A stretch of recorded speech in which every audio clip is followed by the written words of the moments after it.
रवि जब 8 साल का था तब से अपनी बहन को लेकर रोड के पास गाड़ी का शीशा साफ करता था। 6 महीने की छोटी बहन को रास्ते पर सुलाकर वो खड़ा रहता था कि कब सिग्नल का लाइट लाल हो और वो जाकर गाड़ी की शीशा साफ करके 2 पैसा कमा के बहन के लिए दूध खरीदेगा। रो मत बहन, तुझे भूख लगी है मुझे पता है, थोड़ा रुक जा, मैं भी कुछ करता हूँ। तभी सिग्नल की लाइट लाल हो जाती है। रवि भागकर एक कार के पास जाता है और उसकी शीशा साफ करने लगता है। ओए लड़का, भाग यहाँ से, मुझे कोई सफाई वफाई नहीं करवानी है। रवि डर के चला आता है और ऊपर से उसकी बहन जोर जोर से रोने लगती है। बहन, तुझे भूख लगी है, मैं समझता हूँ, पर आज तो कोई गाड़ी वाला सफाई नहीं करवा रहा है। ऐसा मैं कहाँ से तुझे दूध खरीद के दूँ? माँ, बाबा, आप लोग हमें क्यों अकेले छोड़ के चले गए? हमें भी आपके साथ ले जाते। ये सब दूर से एक गाड़ी वाला देख रहा था और गाड़ी से वो उतर के रवि के पास आता है। ए बच्चा, तेरा नाम क्या है और तू इधर क्या कर रहा है? ये छोटी सी बच्ची कौन है तेरे साथ?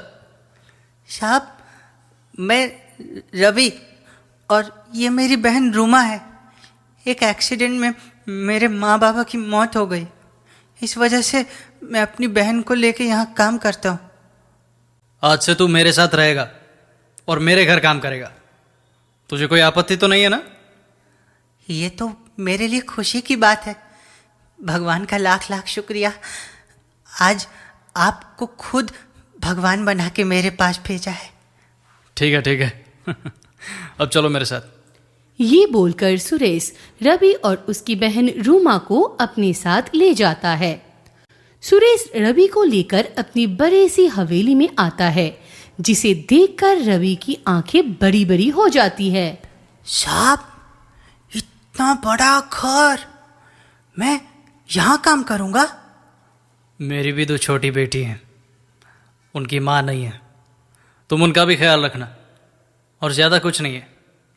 ठीक है साहब, मैं अच्छे से देखभाल करूँगा, खुद की बहन की तरह। ये रही सुष्मिता, मेरी बड़ी बेटी, ये बहुत समझदार भी है, और ये मेरी छोटी बेटी सुमी, अभी 1 साल की है। अच्छा साहब, आज से ये लोग मेरी भी बहन, मैं इनका अच्छे से ख्याल रखूँगा। रवि, तुमसे मिलके बहुत अच्छा लगा। जाओ अब तुम्हारे कमरे में थोड़ा आराम कर लो और अपनी बहन को दूध भी पिला दो। ये बोलकर सुष्मिता अंदर चली जाती है और रवि रूमा को लेकर अपने नए कमरे में चला जाता है। देखते ही देखते रूमा बड़ी होने लगती है। रवि को जो पैसे मिलता था वो जमा करता था, उसी से कुछ पैसे लेकर रूमा को स्कूल में एडमिशन करवा दिया और कुछ पैसे जमा कर रहा था उसकी शादी के लिए। उसी के साथ सुमी और सुष्मिता भी बड़ी हो गई थी। सुमी बहुत ही अहंकारी किस्म की लड़की थी, रूमा से बहुत ही जलती थी। दीदी, मुझे आज एक नया ड्रेस दिला दो ना, मेरी एक सहेली की बर्थडे है। तेरी तो इतने सारे ड्रेस है, उनमें से एक पहन ले, ऐसे फालतू की खर्च नहीं करने हैं। दीदी आप भी ना, वो सब ड्रेस तो मैंने आगे पहना है और तुम्हारे पास तो बहुत सारे पैसे हैं, फिर मुझे क्यों नहीं खरीद के दे रही हो? मुझे चाहिए, बस मुझे चाहिए। तेरी जिद के आगे किसी की नहीं चलती है। ठीक है, दिला देती हूँ। सुष्मिता बेटी, कहाँ हो? जरा इधर आओ। हाँ पापा, बोलिए। मेरी उम्र हो गई है, अब हम तुम लोगों की शादी करवा देंगे। तुम्हें कहीं आपत्ति तो नहीं है ना? नहीं पापा, मुझे कोई आपत्ति नहीं है। सुमी की शादी करवाएंगी, वो तो बहुत जिद्दी किस्म की है, जो मन चाहे वही करती है। उसको लेकर मैं बहुत चिंतित रहती हूँ। हाँ बेटी, इसलिए मैं उसका जल्दी शादी करवा देना चाहता हूँ, ससुराल जाके ठीक हो जाएगी। ठीक है पापा, आप जो अच्छा समझे वो कीजिए। ये बोलकर सुष्मिता चली जाती है। बाहर सुमी रूमा के साथ लड़ती है। रूमा पढ़ाई में बहुत अच्छी है, इसलिए उसको अच्छा नंबर मिला। इस वजह से सुमी बहुत जलती है और रूमा के किताबों में पानी फेंक देती है। तभी उधर सुस्मिता और रवि दोनों आ जाते हैं। अरे क्या हुआ तुम दोनों को? इतना क्यों लड़ रही हो? अब तो तुम बड़ी हो गई हो, बच्चों जैसी हरकतें क्यों करती हो? हाँ सुमी, तुम रूमा को क्यों परेशान कर रहे हो? हाँ हाँ दीदी, मैं ही तो हूँ जो इसके पीछे पड़ी रहती हूँ। मेरे तो और कुछ काम ही नहीं है।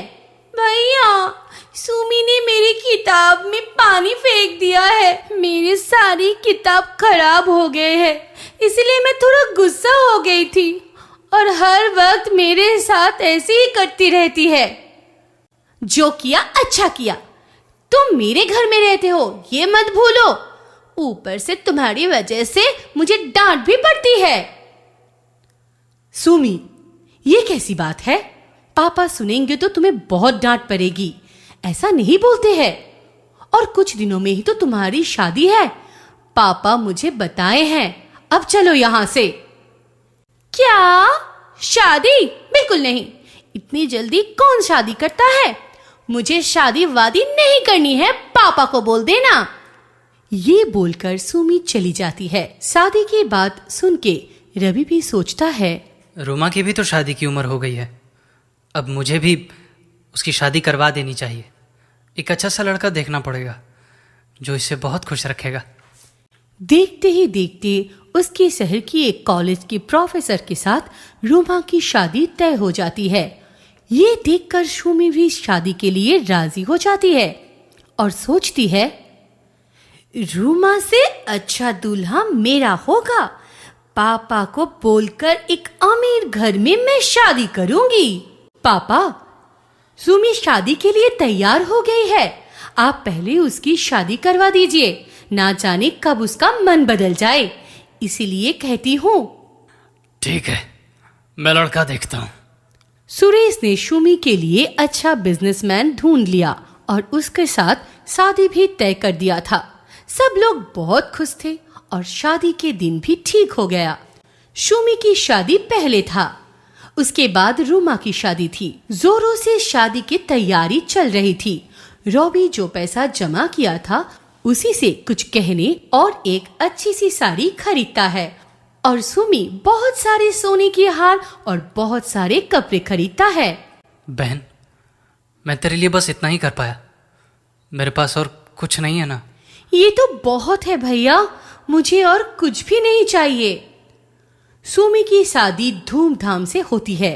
अगले दिन रूमा की शादी थी। तभी, रूमा, मैं तेरी शादी नहीं होने दूंगी, देख मैं क्या करती हूँ। ये बोलकर रात में चुपके से जाकर रूमा के गहने चुरा लिया और उसकी साड़ी भी खराब कर दिया। सुबह रूमा उठकर ये सब देख के रोने लगती है। रवि को समझ आ जाता है कि किसने ये सब किया है। तू रो मत बहन, मैं कुछ करता हूँ। तू तो मेरी परी है, तू जो भी पहनेगी उसमें ही अच्छी लगेगी। ये बोलकर रवि चला जाता है और कुछ देर बाद लौटकर रूमा को फूलों के गहने देता है और अपनी माँ की एक साड़ी जो उसके पास था वो निकाल के देता है पहनने के लिए। रूमा वो सब देखकर खुश हो जाती है और जल्दी से तैयार होकर शादी के लिए चला आता है। भैया देखो मैं कैसी लग रही हूँ? मेरी परी जैसी। रूमा की शादी हो जाती है। उधर सुमी गुस्से से लाल होकर चला जाता है।